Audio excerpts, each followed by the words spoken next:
যত দিন যাচ্ছে মানুষ কিন্তু আপডেট, ফলে কিন্তু জনসংখ্যাও বাড়ছে, পাশাপাশি বেড়েছে কিন্তু যানবাহনের পরিসংখ্যাও।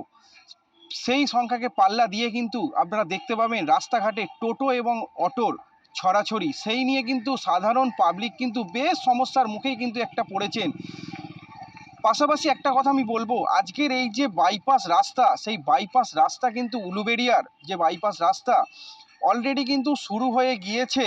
যে রাস্তাটা গঙ্গারামপুর মোড় থেকে একদম উলুবেড়িয়া কালীবাড়ি পর্যন্ত, সেই রাস্তা কিন্তু তার কাজ কিন্তু শুরু হয়েছে। জায়গায় জায়গায় যেখানে পাইপ লাইনের কাজ, পাইপ বসানোর কাজ, জলের পাইপ, সেই জলের পাইপ লাইনের কাজও কিন্তু ইতিমধ্যেই কিন্তু শেষের পথে। ব্রিজের কাজটাও কিন্তু সম্পূর্ণ হয়ে এসেছে, শুধু মধ্যিখানটা একটুখানি বাকি আছে। ফেব্রুয়ারি এবং মাঝামাঝি তারপর থেকে কিন্তু এই রাস্তার কিন্তু পিচের কাজও কিন্তু শুরু হবে বলে জানিয়েছেন কিন্তু পৌরসভার চেয়ারম্যান অভয় কুমার দাস।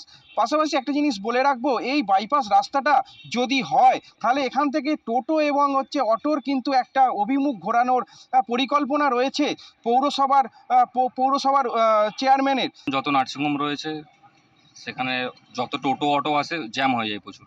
তো এটা হয়ে গেলে, বাইপাসটা হয়ে গেলে আরও সুবিধা হবে, যানজটটা মুক্ত হবে।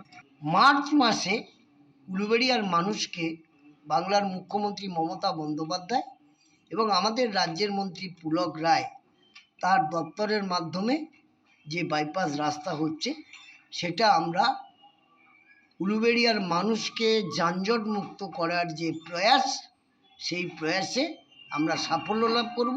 কারোর পেটে লাথি মারার জন্য মামাটি মানুষের সরকার নয়। আমরা অটো টোটোকেও আমরা নিয়ে বসেছি, আমরা তাদের নির্দিষ্ট রুট করছি। আমার শহর উলুবেড়িয়া থেকে রূপম দাস, কলকাতা টিভি।